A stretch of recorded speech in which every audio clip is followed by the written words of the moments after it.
امروزه در بین کشورهای جهان اولی کشور ما به لطف تحریم‌ها پیشرفت آنچنانی نداشته، ولی با همین خرده ریزه ها تونستیم موشک‌های توانمندی درست کنیم که جزء در کشور برتر در عرصه موشک‌های بالستیک و غیره باشیم. قراره که این موشک‌های پشمیزون کشورمون رو بهتون معرفی کنم. پس با لایک‌های خوشگلتون از من حمایت کنید. شماره 5 موشک ستجیل. ستجیل اولین موشک دوربرد از نسل موشک‌های بالستیکه که با سوخت جامد کار میکنه. در 22 آبان 1387 با نام پروژه عاشورا ازش رونمایی شد که باعث ایجاد تحولی بزرگ در صنعت موشک ایران شد. کلاً دو نوع ازش ساختن، ستجیل 1 و 2. طول این موشک 17.57 متره، قطرش 1.25 متره، وزن این موشک 23 تن هست که 1 تن اون رو کلاهک موشک تشکیل داده. کلاً 2500 کیلومتر برد داره با سقف پروازی 250 کیلومتری.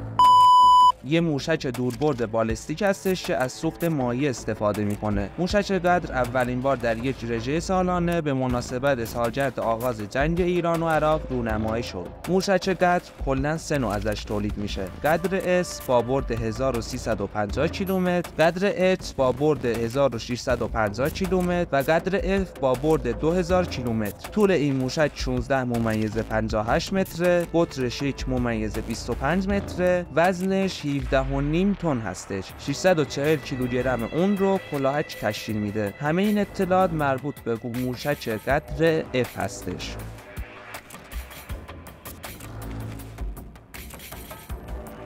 شماره 3 موشک هایپرسونیک. کشور ایران اولین موشک بالستیک هایپرسونیک خودشو در آبان 1401 به نمایش گذاشت. این موشک با نام فتاح پا به عرصه گذاشت و بدین ترتیب ایران 4مین کشور صاحب تسلیحات هایپرسونیک در جهان شد. موشک هایپرسونیک قادر تا از تمامی سامانه‌های سپر موشکی عبور کنه. این موشک رو آمریکا، روسیه و چین تولید میکنن و ازشون استفاده میکنن. تنها چیز پشمیزون این موشک اینه که 4 برابر سرعت صوت حرکت میکنه و در خارج و داخل جو میتونه مانور بده. برد این موشک چیزی حدود 1400 کیلومتر با طول 11.5 متر و قطر 80 سانتی متری. وزن این موشک 4 تا 4.5 تن هستش که 1 تن اون رو کلاهک تشکیل میده.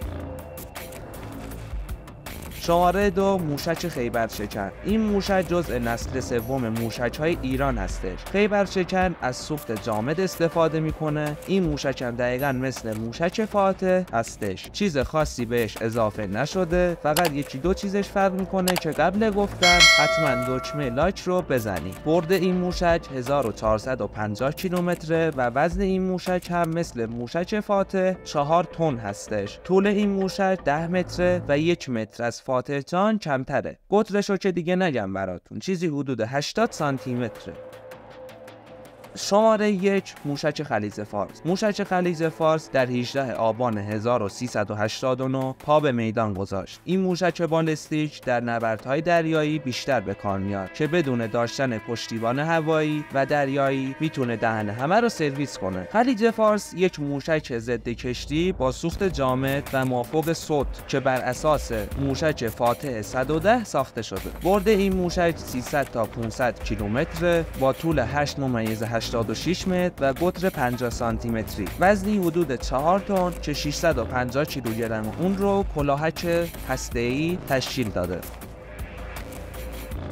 خب دوستان، من تمام سعیمو کردم که اطلاعات دقیقی بهتون بدم. اگه بیشتر میدونین تو کامنت ها بگین تا ویدیوی دیگه ای ضبط کنم. در آخر هم قدرت نظامی ایران و اسرائیل رو حتما تماشا کنید.